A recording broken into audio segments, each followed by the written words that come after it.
बिस्मिल्लाहिर्रहमानिर्रहीम। अस्सलाम वालेकुम। क्या हाल चाल है? उम्मीद करती हूँ आप सब खैर से होंगे। मैं भी अल्हम्दुलिल्लाह ठीक ठाक।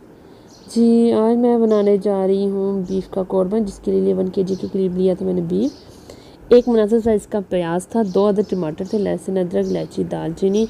इसके अलावा गर्म स्पाइसेस में था काली मिर्च है, धनिया है, ज़ीरा पाउडर है, नमक है और 2 से 3 अदद लौंग है। इसके अलावा लाल मिर्च है, हल्दी और नमक। चलें, ये सब कुछ मैं एक साथ ही प्रेशर कुकर में डाल कर मैं इसको प्रेशर दे लेंगे।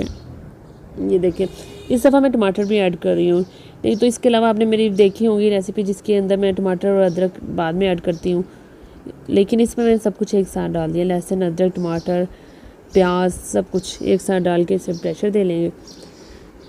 ये देखिए, नमक मिर्च आप अपने हिसाब से कम या ज़्यादा कर सकते हैं, अपने स्पाइसेस। ये देखिए जी, माशाल्लाह ऑलमोस्ट टर्न हो चुका है। अब इसका पानी थोड़ा सा ड्राई कर लूँगी, फिर इसके बाद डालूँगी इसके अंदर घी। मैं घी का यूज़ कर रही हूँ, आप चाहें तो ऑयल का यूज़ कर सकते हैं।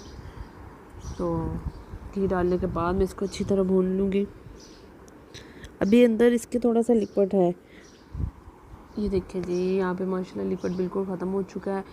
ऑलमोस्ट ये आधा रेडी हो चुका है। मैं सब्ज़ मिर्चें ऐड कर दूँगी, काली मिर्च वगैरह ठहर के ऐड करेंगे, अभी नहीं ऐड करूँगी। ये देखिए,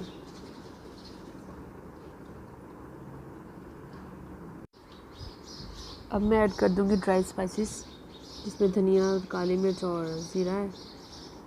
ये ऐड करने के बाद इसे बस थोड़ी देर और पकाऊंगी, फिर इसके अंदर थोड़ा सा पानी ऐड कर दूँगी।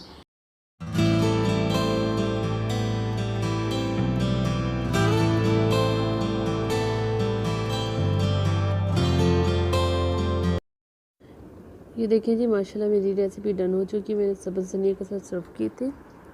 इसके साथ ही मुझे इजाज़त दें। अगर मेरे चैनल पर नए हैं तो मेरे चैनल को लाइक, सब्सक्राइब और शेयर करें।